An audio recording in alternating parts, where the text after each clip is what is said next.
Nah, kemudian tadi CCUS in a nutshell, sekarang CO2 capture dan transport. Ya, kita bahas sedikit tentang metode capture-nya. Capture, teman-teman sudah tahu artinya capture itu menangkap. Ya, CO2 dilepas dari sumber, dia harus ditangkap. Ya, seperti itu.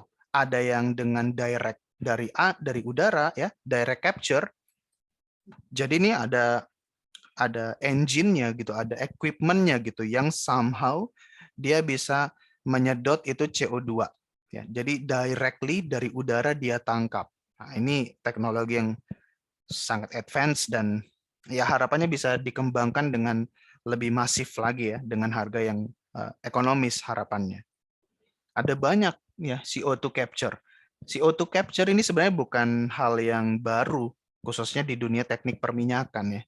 Ya, teman-teman teknik perminyakan, proses engineering, surface facility engineering sudah berhadapan dengan capture CO2 ini dari sejak dahulu kala. Ya, karena biasanya ketika kita proses gas, natural gas dari reservoir, pasti ada itu antara CO2 atau H2S itu seringkali ada itu di bersama dengan natural gas.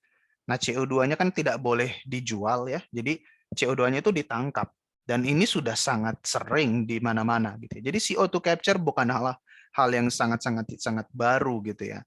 Nah, that's why ada banyak sekali teknik-teknik atau teknologi yang sudah cukup besar ya, baik di penggunaan sorben atau solvent, baik chemical atau physical ya, itu sudah dikembangkan. Tapi ada juga yang relatif lebih baru, itu dengan teknologi membran dan cryogenic, ionic liquid, enzim yang masih relatif lebih muda dan masih dalam tahap pengembangan. Ya, tapi intinya CO2 capture itu sedang dalam proses pengembangan lebih lanjut ya.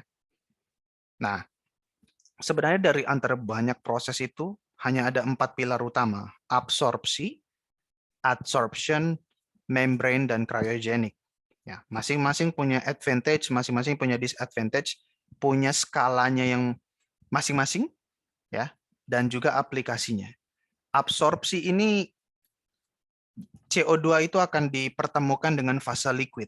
Nah, harapannya CO2 akan masuk ke dalam fase liquid. Jadi terbawa dengan larutan absorbernya.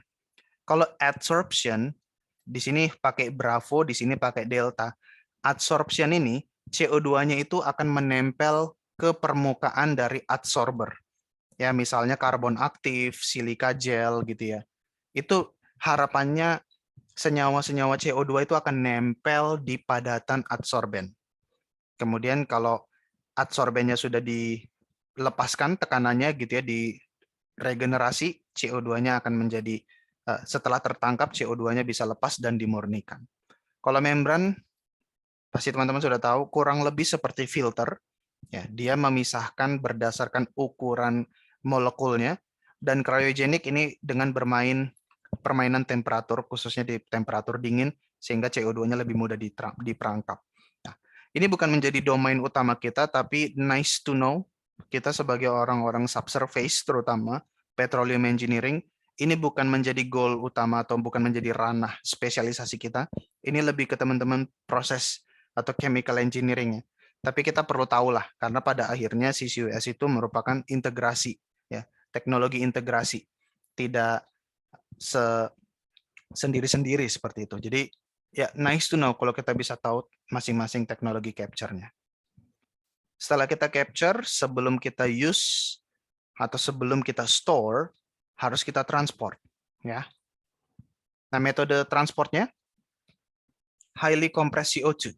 Ya, jadi CO2 paling bagus sebenarnya kalau kita mentransportasikan something itu harus dalam high density. Ya, jadi biasanya bagusnya kita mentransportasi itu dalam fase liquid, fase cair seperti itu. Bahkan kalau bisa fase padat gitu ya, karena dengan high density volumenya kecil. Ya, volumenya kecil jadi diangkut itu mudah ya.